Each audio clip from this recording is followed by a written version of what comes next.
Ma'am, anong pangalan mo, ma'am? Mary Joy po. Ka na ng kasintahan. Paano mo masasabing red flag ang isang lalaki?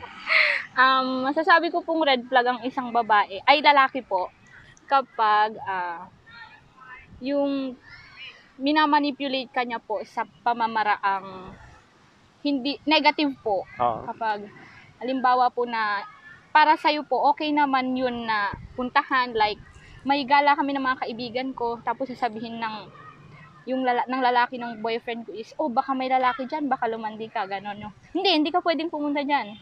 Dito ka lang, sa bahay ka lang. Parang gano'n po. Pag-iisipan ka niya ng masama at mali. Iniisip mo ba rin yun sa kasintahan mo kung sakali? Po? Iniisip mo rin yun na pag-isipan siya ng masama? Hindi naman po. Parang sa akin po, may tiwala naman po ako sa kanya. Nasa kanya na po yan kung magloloko po siya or hindi. Mahirap talaga pag masira yung tiwala. No? Opo. Ano na po pag may trust issues ka? Meron ka ba nun? Medyo po. Hello ma'am, good afternoon. Anong pangalan mo, ma'am? Rachel Mangalyag po. Ilang taon ka na, ma'am? 22 years. In relationship? Yes po. Paano mo masasabi na red flag ang isang lalaki?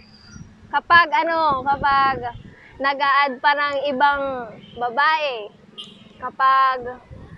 kapag hindi mo kasama, may ibang nilalandi. Uy. Tapos po yung kapag nag-aaway kayo, hinahayaan ka lang. Hindi ka sinusuyo? Hindi po. Hinahayaan kang magtampo hanggang kinabukasan? Opo. Tapos po yung inuuna yung tropa kaysa sa jowa. Sana hindi na lang kayo nag-jowa. Mukhang may pinapatamaan ka. Ay, meron po. Andito lang po sa tabi-tabi. Based on experience ba yan? Opo. Halos lahat. So, paano nyo naman nasusurvive yung ganun na relationship? Pag nag-uusap po kaming dalawa lang po, tapos sinasabi ko po yung mga ayoko sa isang relasyon, tapos ganun din po siya. Para maganda yung takbo na relasyon. Smooth. Yes po. Yun lang, ma'am. Opo. Thank you. Sir, baka gusto mong bumawi? Bawi ka na, dali na. Pagkakataon na to. Sir, anong pangalan mo, sir? Mark Gian po. Paano mo masasabi na red flag yung isang babae?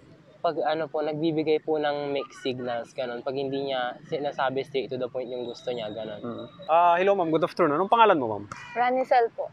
Ilang taon ka na? 20. In relationship? Yes po. Paano mo masasabi na red flag yung isang lalaki?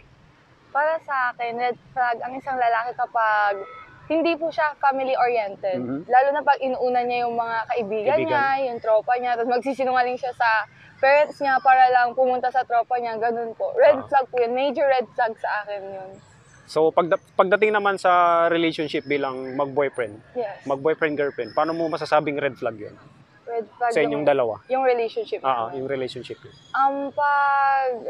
I think kapag super kwan na kami, laging nag-aaway, ganon. Yung super red flag na yun, lalo na kapag dumadating sa point na nagkakasakitan na physically. Yun po yung red flag sa akin, pag physically.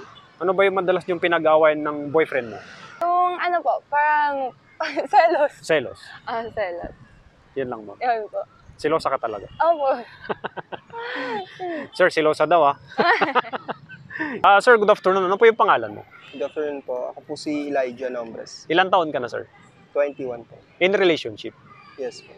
Paano mo masasabi na red flag ang isang babae? Para sa akin kapag siguro number 1, nagsiselos ng Walang dahilan? Parang hindi klaro yung Kung ano yung reason pinagsisilusan. niya. Okay. Ano pa, sir? Tapos madaling mainis. May daling mainis. Sige pa, sir. Makakabawi na tayo ngayon.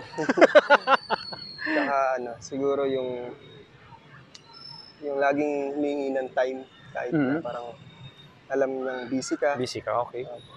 Kailangan sa kanya pa rin yung attention, gano'n. Kumbaga, yung sa attention, laging sa kanya. Sa kanya. So, paano nyo naman, sinusurvive yung relationship na may mga ganong klaseng red flag? Para sa amin po, nag-uusap, nagkakaroon ng time para mag-usap ng maayos po. Maayos. Nagkakaayos na din naman. Okay. Nagkakaayos naman kayo? Opo. Saglitan lang din naman. So, subukan mo na nagtangpo tapos sa huli, ikaw pa rin yung sumuyo. Vice versa po. Minsan siya yung sumusuyo, minsan ako.